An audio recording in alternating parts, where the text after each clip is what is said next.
Daawwattoota keenya amma dhuma qophii keenyaatti nu waliin turaa. Faayidaa walqunnamtiin saalaa yookiin seeksiin qabu kana beektuu laata? Waan kana gaafa dubbannu walqaana'uun jira ta'uu danda'a.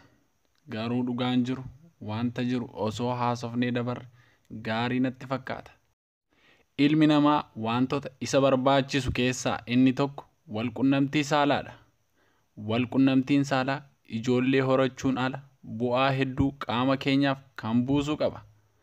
Tuqaalee saglan kanneen qunnamtiin saalaa fiduu asii gadi tarreeffaman faayidaa isaa isiniif ibsuun yaala. Tokkoffaa, eegumsa fayyaa dabala. Increase immune system.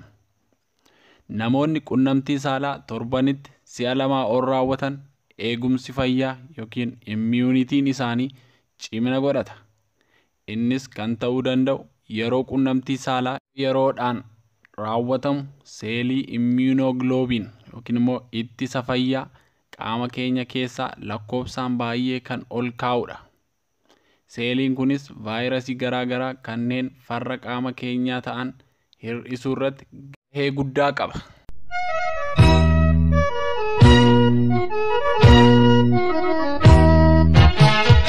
Lammaffaa, dhukkuba onnee hir'isa. Qorannoon tokko akka ibsutti dhiironni kanneen torbanitti si'a 2 ol qunnamtii saalaa raawwatanii fi kanneen hin raawwanne yoo madaalchisne dhibbentaa 45 dhiironni qunnamtii saalaa raawwatu irra ba'eessa dhukkuba onnee irraa bilisa ta'an. Kun kan ta'uu danda'u immoo qunnamtiin saalaa shaakala ispoortii yookiin exercise ta'uu danda'a jedhame.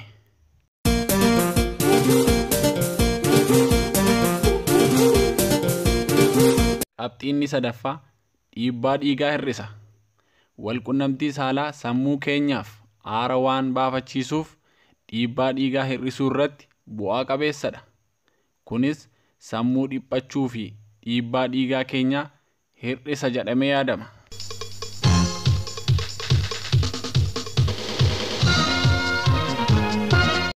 Qabxiin inni afuraffaa, hirriba fooyyessa. Namootni rakkoo hirribaa qabaniif qunnamtii saalaa faayidaa guddaa qabaaf. Qoricha hirribaa fudhachuurra qunnamtii saalaa raawwatanii rafuutu irra filatamaadha jedhu dooktoroonni hedduu.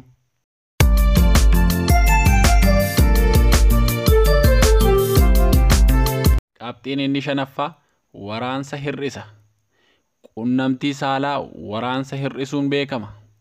Keessattuu waraansa dugdaa fi miila keenyaa hir'isuu irratti gahee guddaa qaba. Kunis kan ta'uu danda'u hormoonii waraansa hir'isu oksitoosiin qaama keenya keessaa dabalee argama. Hormooniin oksitoosiin yeroo tokko tokko love hormone yookiin hormoonii jaalalaa jedhamee beekama. Hormooniin kun qaama keenya keessatti yoo baay'inaan argame waraansa yookiin pain garaagaraa fi dhiphachuu sammuu fi wantoota adda addaa irraa nu ittisa. Bowwaa mataa fi waraansa yeroo laguu dhufu irrattis kan hir'isudha.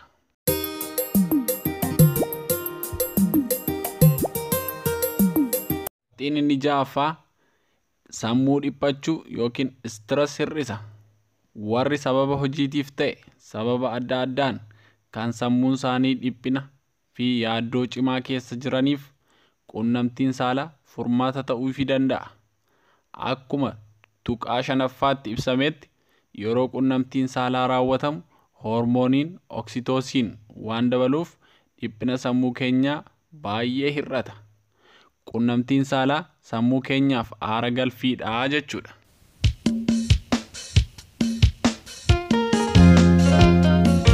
Qabxiinni torbaffaa, fedhii saalaa dabala. Dhiironni rakkoo fedhii saalaa qabaniif furmaanni isaa yeroo yeroodhaan qunnamtii saalaa raawwachuu yaaluudha. Irra deddeebi'anii yoo raawwatan fedhiinis dabalaa dhufa. Dubartoonni fedhii hin qabneefis yeroo yeroodhaan yoo irra deddeebi'anii raawwatan isaaniifis fedhiin isaanii ol ka'aa dhufa. Kunis kan ta'uu danda'u dubartoonni dhaqni isaanii waan jiguuf yookiin bishaan ta'uuf yeroo irraa yeroo yoo raawwatan bishaan kunis waan dabaluuf fedhiin isaanii dabalaa dhufa.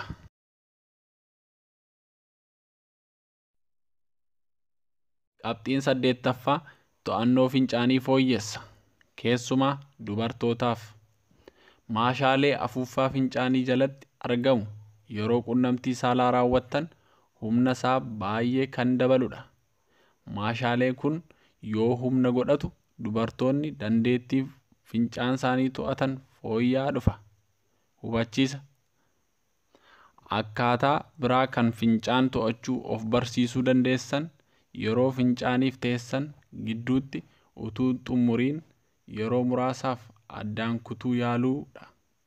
Kunis maashaalee afuuffaa fincaanii jalatti argamu humna yookiin irree itti hora.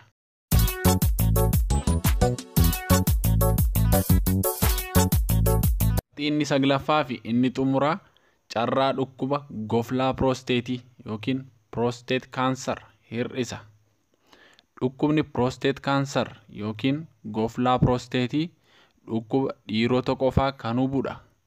Qorannoon tokko akka ibsutti dhiirotni waggaa 40 ol ta'an kanneen qunnamtii saalaa yeroo dheeraadhaaf hin raawwanne kan hubudha.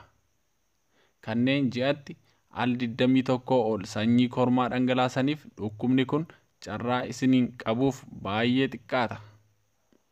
Maddi odeeffannoo keenyaa mercol.com